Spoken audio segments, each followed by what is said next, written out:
인체가 좋아지는 풀어지는 곳이 있어요. 그러니까 뭐냐면은 내가 저 사람을 좋아지게 하고 싶은데 어디를 먼저 만져서 좋아지게 하는 게 있었어. 전처리.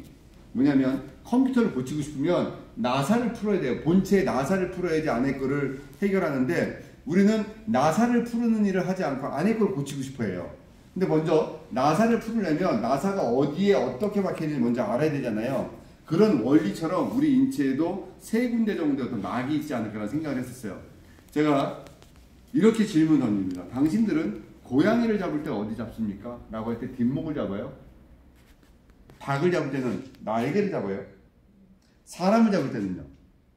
저기 어디 광주 같은 거는 꼭 이렇게 멱살 잡는데요. 사람은 멱살 잡는 게 아니라 어떤 한 포인트가 잡을 수 있는 사실 머리에 있다는 거예요. 머리에 있는데 이 근막이 머리에서 열리면 온몸이 다 열리는데요. 제가 해박 교수님한테 참 많은 걸 물어봤었어요. 교수님, 경락이 있습니까? 한의원에 30년 가까이 근무하면서 물어보는 거죠. 경락이 있습니까? 해박 교수님은 자기는 수없이 많은 카데바를 해부해도 경락은 못 봤대요.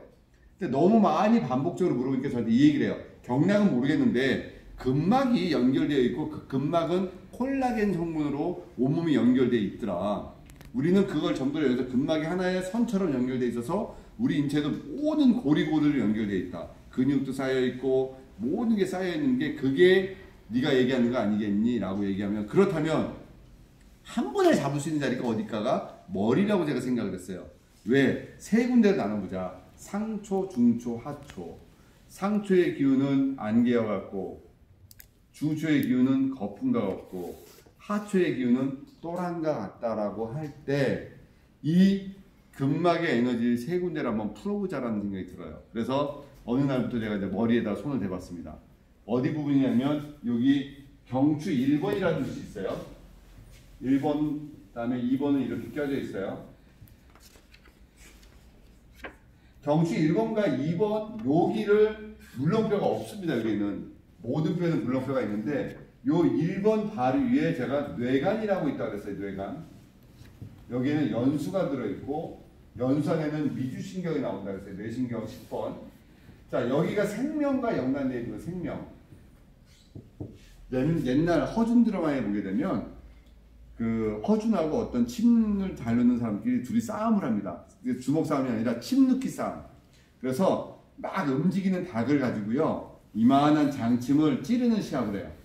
시합을 해서 침을 찔렀을 때 닭이 멀쩡하게 움직이는 사람이 이기는 건데 10개씩 찔렀어요. 서로 9개씩까지는 멀쩡해서 닭이. 근데 상대방이 딱 침을 찌르는 순간 닭이 죽었어요. 왜? 찌르다가 연수를 건드리면 즉사하거든요. 근데 허준이 찔렸던 건 살았어. 그 일화를 구침지혜라고 부르거든요. 나중에 여러분들 이거 찾아보시면 나와요.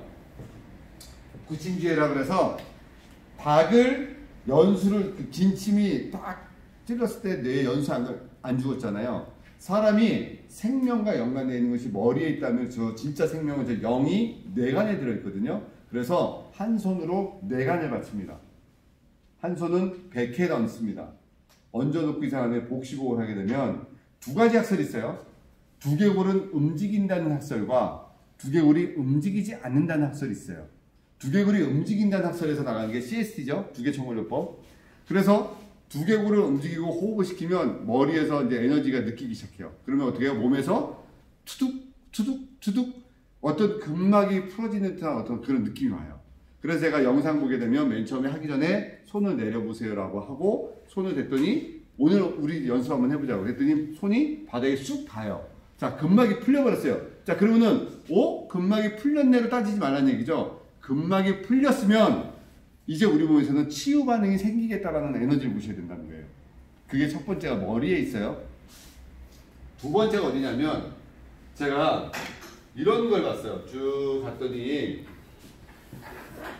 그 구로카 선생님이라는 분이 사람의 배꼽을 딱 놓고 손으로 찌릅니다. 손으로 배꼽을 꾹 찔러서 이 사람이 아 했어요. 아프다고.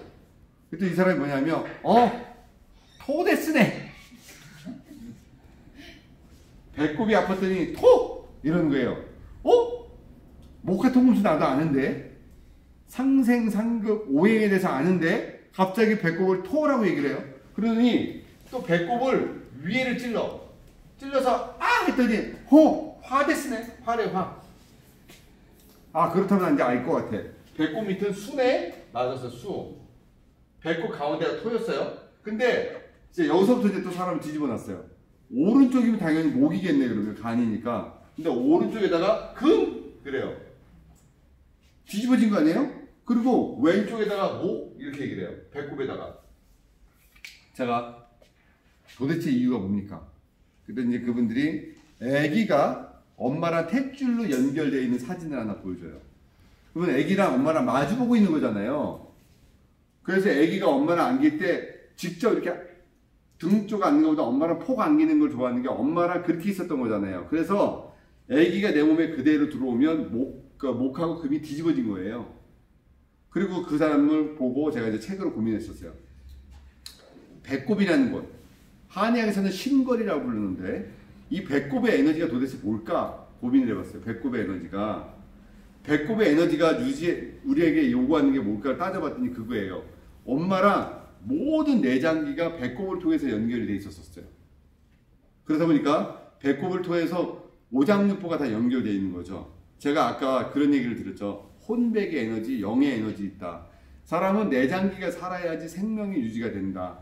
뇌가 죽어도 장기가 살아있으면 살아있다. 그래서 치유적 관점은 우리는 내장기를 컨트롤하는 요법을 써야 된다. 그래서 한의사 선생님들은 학교 다닐 때 장부론이라는 시간을 되게 많이 배우시는 게 그런 원리예요. 참 되게 현명하신 커리큘럼인데 우리가 지금 알고 있는 이 에너지도 결국 장부의 에너지를 컨트롤해야 된다는 거예요.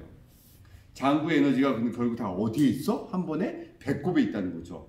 아 그렇다면 이 배꼽을 컨트롤하면 오장육부의 장부 에너지가 딱 건드려지면서 치유의 에너지가 건드려지겠네? 라고 해서 제가 이제 배꼽을 컨트롤합니다. 너무너무 재밌는 일들이 벌어집니다. 그래서 팔이 안 올라갔던 사람들, 어떤 사람들 또 몸에 어떤 문제가 있는 사람들이 배꼽을 컨트롤했더니 몸의 모든 장부가 열리면서 치유 반응이 일어나는 거예요. 이게 두 번째 반응인데 어쩌면 배꼽 치유한 배를 풀어준다는 것은 인체에서 너무 큰 일이 벌어지고 있는 하나의 테크닉이고 이거를 서양학적 관점에서는 비세랄 매니플레이션, 내장기 도수요법의 개념으로 장부를 컨트롤해서 몸을 치유하는 그런 테크닉의 기술이 있어요. 우리나라는 그러니까 우리는 복부를 풀어 장부를 건드려서 치유한다는 걸 크게 생각을 안 했지만 이제는 비세랄 매니플레이션이라고 해서 장부를 내장기를 컨트롤하는 걸 되게 많이 받아들였다는 거죠. 모든 학문은 저는 다 인정합니다. 근데 좀 더 생각을 많이 해보게 되죠. 내장기를 하나씩 제일 잘 만져주는 것도 중요하지만 내장기를 한 번에 컨트롤하는 게 수기요법이 되게 중요하다는 거죠. 그래서 오늘 그 두 번째고요. 세 번째는 상초하고 중초는 해결됐는데 이제 하초라는 기운을 내가 해결을 해줘야 되는데 하초의 기운은 어디에 있을까라는 고민을 해봤어요.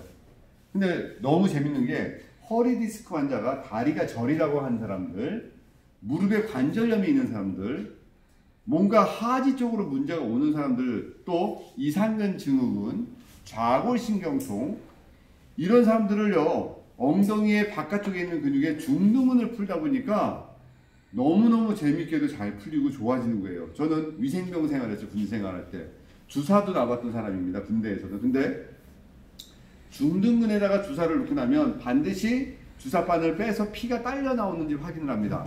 피가 딸려 나오지 않으면 다시 주사를 놓죠. 왜? 피가 딸려 나오면 혈관에 찌는 거니까 주사를 놓으면 안 되니까.